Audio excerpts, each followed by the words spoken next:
for 7:06 p.m. If you'll join me with the opening prayer and pledge.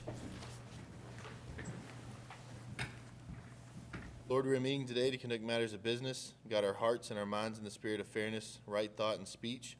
Impart your supreme wisdom upon our activities so that our affairs may reach a successful conclusion. Thank you for being our source of guidance today. Amen. Amen. Pledge allegiance to the flag of the United States of America and to the republic for which it stands, one nation, under God, indivisible, with liberty and justice for all.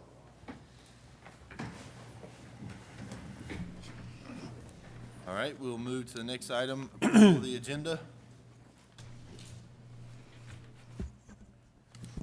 Entertain a motion to approve. Move to approve. First. Second. Second. Any comments? All in favor? Aye. Any opposed? Thank you. Citizens' comments? None. Thank you. We will move to approval of the minutes from the March 13th, 2018 regular meeting. Move to approve. First. We have second. I'll second. We have a Burks first and Callie second. Just make sure I have it so they can get in minutes. Any additional discussion? All in favor? Aye. Any opposed? All right. First item of new business is final plat, Kenny Taylor subdivision, 6 proposed lots on 8.25 acres, property located at 7312 Taylor Road, tax map 42, parcel 76 and 77.08, 8.25 acres, RS 40 zoning district, property owned by Kenny Taylor. Just read the few notes here. Sure. There are no staff comments for this agenda item. The applicant received the variance for a slight reduction in the required minimum lot widths for lots 4 and 5 from the Board of Zoning Appeals on April 2nd, 2018. Drainage easements along the rear have been added per the city engineer's request. Thank you, sir. Mr. Mangrum present. Motion to approve. First, is there a second? Approve. We have a second, Mr. Anderson. First, Mr. Burks. Chairman Butler, Yes, sir. if I might. The staff report is correct. They did add the easements. One thing that I would request be done is, if you notice those easement lines, there's no measurements or cause meets and bounds on those easement lines. So I would ask that the surveyor, before he submits the Mylar for recording, that those measurements be added so that those can be field located in the future if need be. Okay. Sure. So if, Mr. Anderson, you want to remove your second, maybe Mr. Burks can amend his. Yes, sir. I'll amend my motion to include all the staff comments as well as a requirement that he provide all the measurements, meets and bounds for the drainage easements before it's recorded, per the engineer's request. Thank you, sir. We have a motion. Second. Second. Anderson, second. Any additional discussion? All in favor?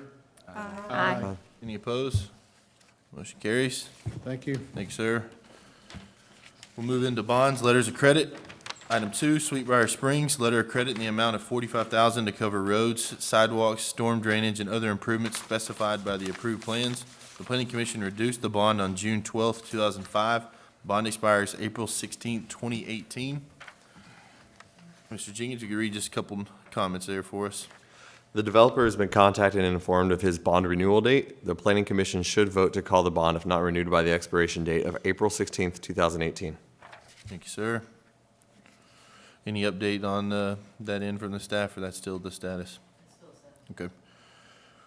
Anyone like to make a motion to call? Motion to call the bond. First, Second. Curious question, how many things do we have out with that much age on them? all right, just real quick. So we have a motion to call the bond by Burks, a second by Carroll. We'll go into discussion. Mr. Anderson? Yes, sir. So I don't know if we have, do you have any kind of, I mean, we have some that probably not quite as old as this one. This one they've been waiting to do the final topping for quite some time. I think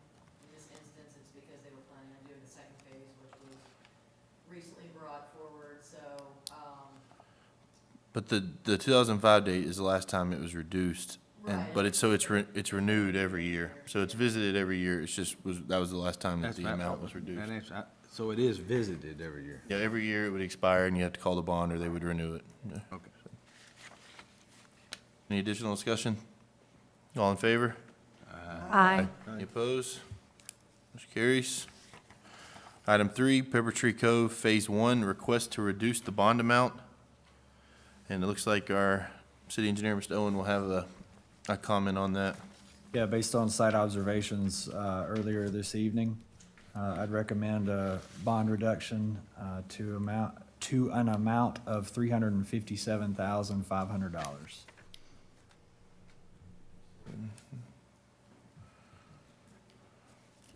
357.5, is that what it was? What was the original amount? 810,000, I believe.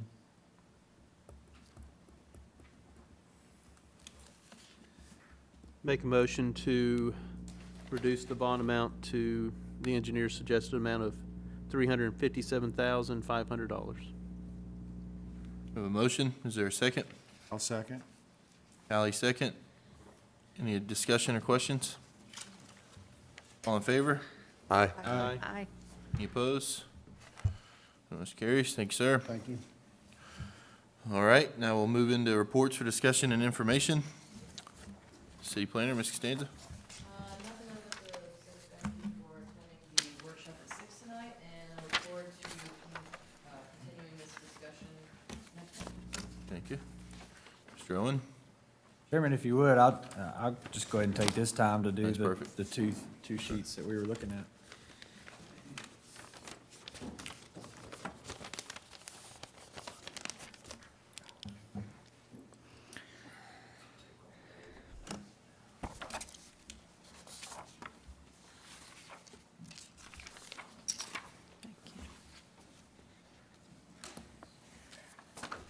Thanks.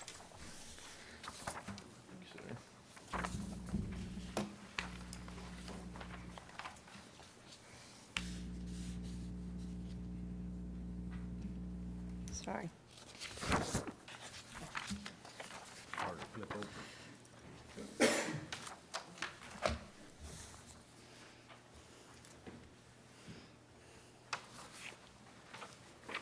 So real quickly, some of the feedback that we got recently on some of the amendments and changes, or updating, I guess, of the zoning ordinance. Again, this is really loud.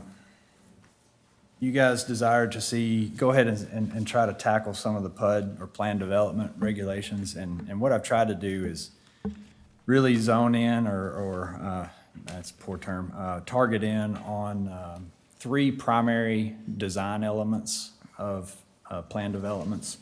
The first being the density, the second being the lot sizes and associated setbacks, and then the third being open space and amenities. The two sheets you have in front of you today are items 1 and 2 with just some summary notes. The density sheet and then the lot size and setback sheet. I'll walk you through each one. Don't necessarily need feedback tonight. This is something you guys can chew on and do some homework on if you desire. The density sheet under the most current regulations regarding PUDs, which we know there's been a kind of a stalemate on those based on actions that the board has taken. But prior to that stalemate, the current regulations allow the density of planned developments to be calculated by taking the total square footage of an acre, 43,560, and dividing by the minimum lot size of the underlying zoning district. Density rate that comes up with is then multiplied by the total acreage of the proposed planned development. So the example there under the current regulation is a proposed development encompasses 23 total acres. Underlying zoning district that is being requested by the applicant would be an RS-15 PUD overlay. So therefore, the 43,560 is divided by 15,000 to get you 2.9 dwelling units per acre. And then, so that results in a maximum allowed density of 23 acres times the 2.9, which is 66.7. Currently, you would round up to 67 units. One thing that we had discussed potentially, and a number of communities do this, is considering a reduction in the area that the density rate is applied to. And primarily that pertains to public right-of-way, because the theory behind it would be if there was a conventional RS-15 development, meaning each lot within that development had to be a minimum of 15,000 square feet, right? You would still have roads that would take away from the potential lot areas. And so instead of utilizing the entire boundary of the planned development, you would remove the acreage that would be dedicated to public right-of-way or roadways from the total acreage and then multiply by the density factor. So the example would be 23 acres. Generally speaking, roadways will account for anywhere between 10 to 15% of your total acreage. Now that can swing, you know, depending on the specific development, but in general, that's what we're talking about. So the example there would be approximately 3 acres of proposed new roads, because that would be the full 50-foot right-of-way width, not just the actual paved width. So 20 acres times 2.9 units, so then the maximum allowed number of dwelling units on that particular planned development would drop down to 58 instead of 67. Other potential reductions that you could consider, that some communities consider, would be reducing the area of any floodplains that would be within the development, any steep slope areas, and then, of course, any wastewater drip fields could potentially. Now, that's not typically done, or that's not done in a lot of communities, but it's, again, all these things are up for consideration as far as how you want to go about allowing the calculation of density pertaining to planned developments. And then lastly, there's some opportunities to also allow for percentage of increase in density based on things that you desire to see in your city. So if, for instance, you put a great desire on improved open space, significantly improved open space, for instance, a clubhouse, a swimming pool that has been discussed, a true developed ball field, either baseball or like a soccer field of some sort, that if a developer chose to install a number of those things or any of those things, then they could receive a certain amount of increase in their allowed lot densities based on that incentive for whatever you desire to incentivize. So those are some things to consider as far as density goes. Another thing, you know, in a lot of ways, we can keep these 3 items separate: the density, the lot size, and the open space. But in a lot of ways, they can be commingled as well. So again, if you desire to see larger lot developments, then you could potentially increase the number of lots, the density of the lots, in return for larger average lot sizes. Again, there's a sliding scale that can take place there depending on what you desire to incentivize. Again, we're talking about planned developments, so not traditional zoning. Traditional zoning has some rights that are afforded to the property owner that cannot be manipulated if they meet, you know, your zoning criteria within the zoning ordinance. But planned developments is a little bit of a different animal, so that's what we're trying to tackle. The lot size and setback sheet, under your current regulations, there's really only one regulation that pertains to the lot sizes within a planned development, and that pertains to lots around the perimeter of planned developments if they are adjacent to residentially zoned parcel or parcels that have minimum lot sizes larger than what is shown in the plan development.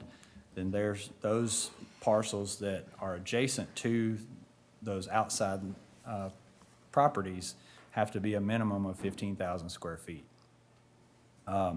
This has been addressed by, most recently by plan developments by providing a buffer area between the boundary of the plan development and where their actual lots within the development, the back of their property lines. So they have been providing those buffers so that none of their lots actually are adjacent to parcels that have larger minimum lot sizes outside of the development.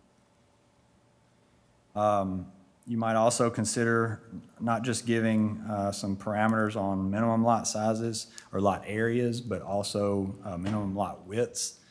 That there may be an opportunity to discuss with Water Authority Dixon County. I know that lots that are smaller than about 80 feet wide pose some challenges when it comes to the location of step tanks and those service lines associated with the step tanks, particularly if they are very strict on making sure that those tanks are in the front yards of houses, which we have been told that that is their policy. Potential alternatives that you could consider. Number one would be, for example, if you wanted to set a minimum lot size as a percentage of the underlying base zone. So the example is if the underlying base zone was an RS-15, then, and you set, say, a 30% minimum lot size within a planned development. So the absolute minimum lot size within a planned development with an RS-15 overlay, or excuse me, underlying RS-15 zone, there would be 4,500 square feet. So again, that's just an example. You can set that percentage however you desire.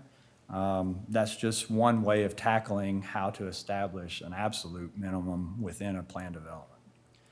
Another option that would be more flexible for potential developers is that option 2. And there, again, these are just 2 of potentially many ways to come up with how you want to regulate, or if you want to regulate lot sizes within planned developments.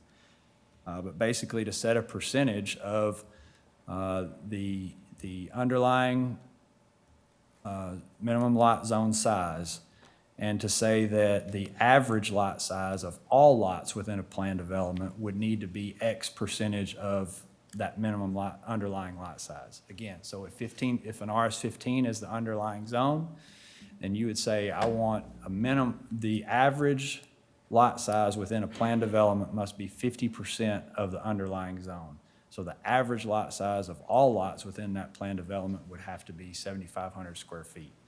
So that allows for some flexibility if a developer did want to have some 4,000 or 5,000 square foot lots, they would have to compensate that to get to that average size in some capacity.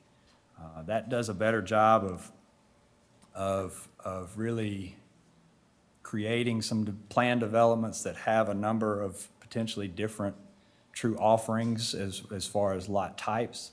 And that approach would do that if that's something you desired. So, any questions on either one of those? I tried to make it as clear. I mean, it's one of those things that, you know, we can come up with a million different formulas and try to get them in a book, and it gets to a point, though, where the more complicated it is, the more complex it is, the more difficult it becomes to enforce on our end, and lack of understanding both from developers and citizens. So I think there's a happy medium to be found, and I think we can find that. But we just want to be careful we don't just overextend. How do you handle minimum lot widths when you, with cul-de-sacs and eyebrows and things of that nature? Right. You can handle those a number of different ways. Generally, well, typically they're handled independently of your conventional square lots or rectangular lots. Some will have a minimum of, they'll set a minimum at the right-of-way line, and then they'll also set a minimum at the building setback line, yeah, for those pie-shaped lots. We all have a question. When you were saying that we could deduct, say, drip fields, open areas, I guess, in general, from the calculation. You said not many people do that. Of the people that do it, is it 100% or is it based on percentage? Like you can only count 50% of that? Right. It's generally based on a percentage. The thought process of why you would not want to deduct the drip field area is because you're kind of, in essence, double penalizing, a developer for having to put in a step system. So not only are they having to take the area that it would be dedicated to the drip fields, but now they're also being told that area can't be counted towards a density calculation. So that may be the direction you want to go, but it would be very strict. Of course, in that situation, you could also, instead of just using the stick, you can use the carrot as well. Say, you only get to count 50% unless you go to this level of amenity for public Sure. areas. Then you can get 75%, 100%, then you go up to this level, those types of things, I Sure. guess. Yeah, there's, like I said, there's a number of different ways that you can go about creating incentives and disincentives, or disincentivizing things that you desire in planned developments. I guess next question I have, can we put a list of required amenities when you have X number of lots? Or is it feasible, I guess is more of the question. I guess we can do whatever we want as long as it's within the law. But can we say, okay, if you're gonna have 200 lots in this development, you will provide this. You will provide a clubhouse. If you go to 300 lots, in addition to the clubhouse, you will provide a pool or whatever number. I think that can be done in planned developments.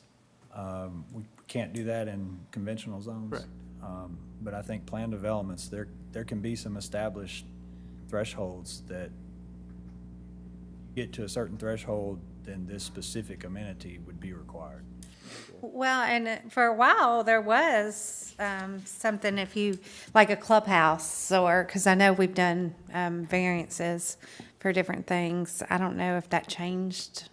There is a requirement for apartments. Any apartment complex, I think that has more, Kristen, do you recall, is it 200? I think it's 200, I think it was 50 and they bumped it up. I think any apartment complex that have more than 200 units is required to have a clubhouse and like a meeting space and that sort of thing. And that is still on the books from an apartment standpoint, but there is, as far as I know, I don't think there's been anything along those lines for single-family residential developments. That, My question is, when do we sit down with a workshop to fine tune those? I mean, we're really talking generalities right now. And if we're gonna sit down and draw those guidelines, when do we do that? yeah, and this is that first step so that you guys can take these as kind of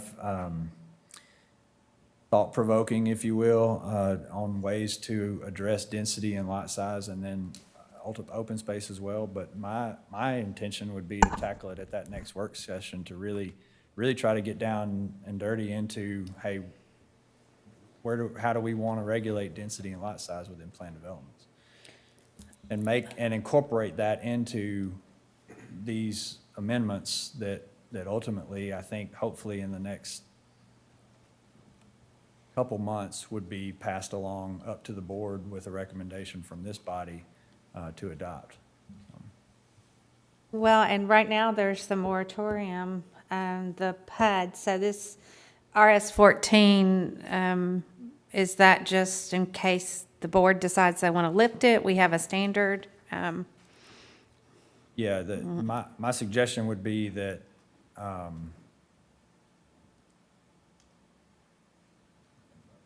The moratorium's up January 1st. So it's just around the corner. yeah, I think the moratorium could stay in place. I don't think they're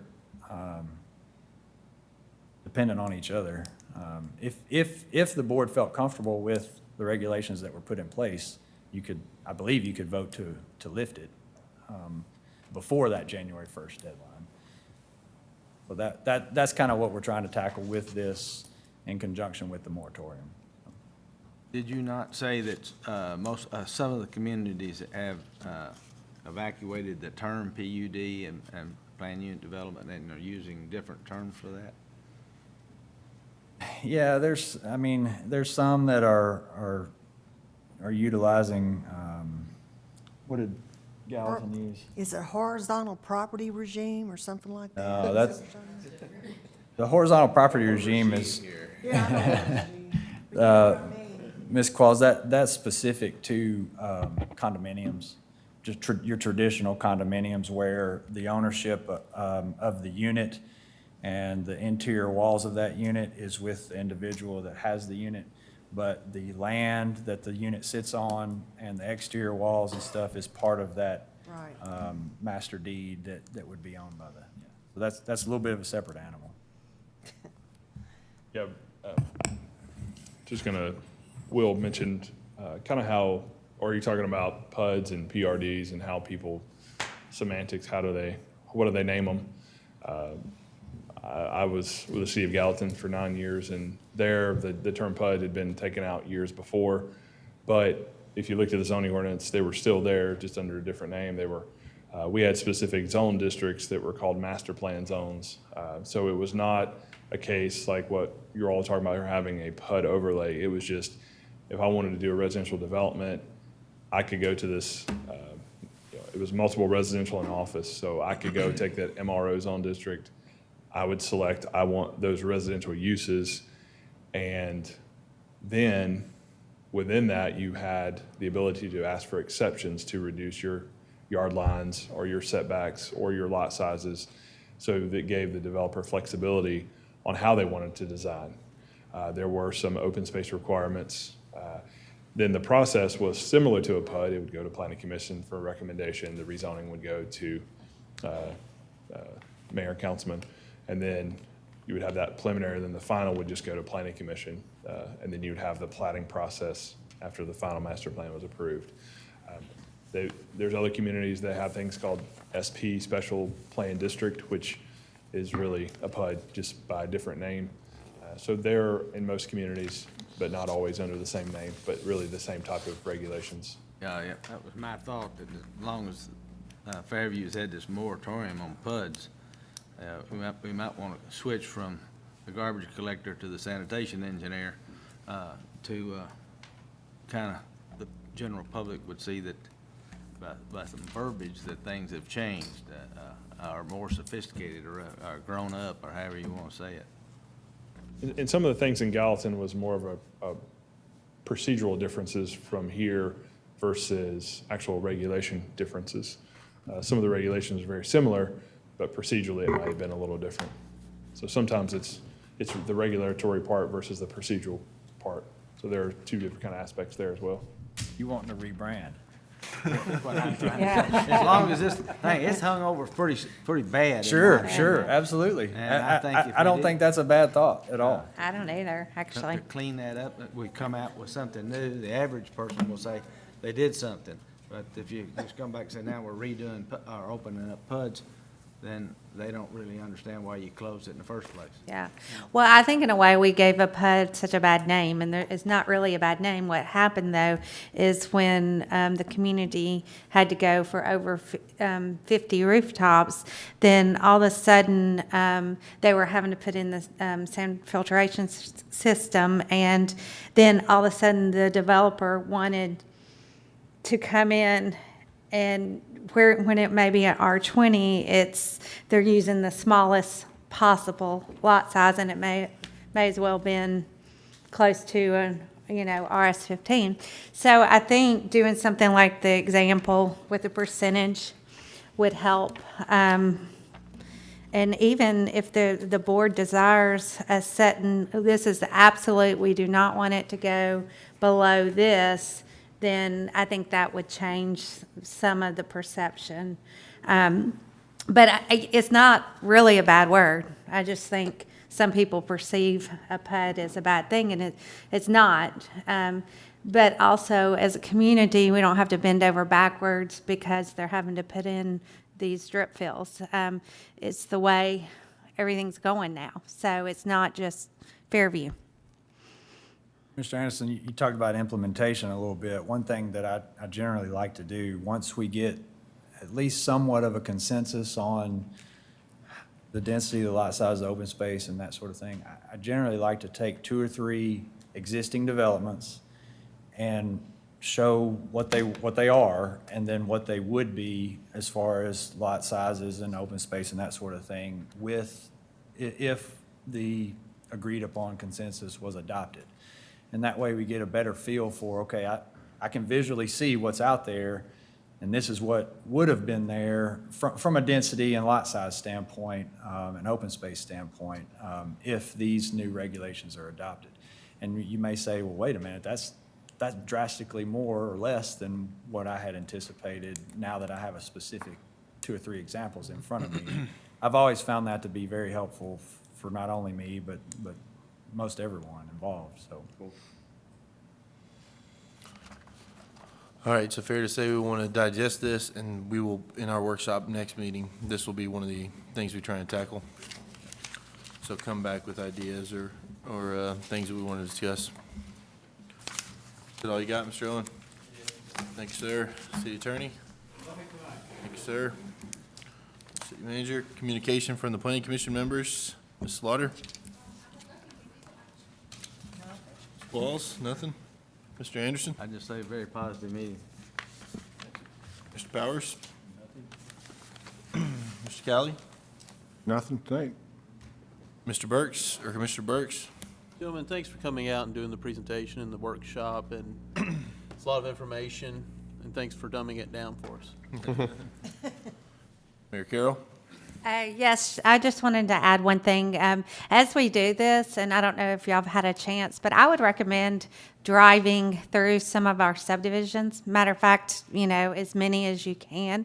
Go through, see what you like and you don't like, because we've made some, years past mistakes and stuff like that, and you can get a better idea when we get to discussing changes, what you want it to look like. So I just make that recommendation, and thank you. And I'm sorry I came in at the tail end of that, but it looks like y'all have done a great job, and I'll look forward to reading.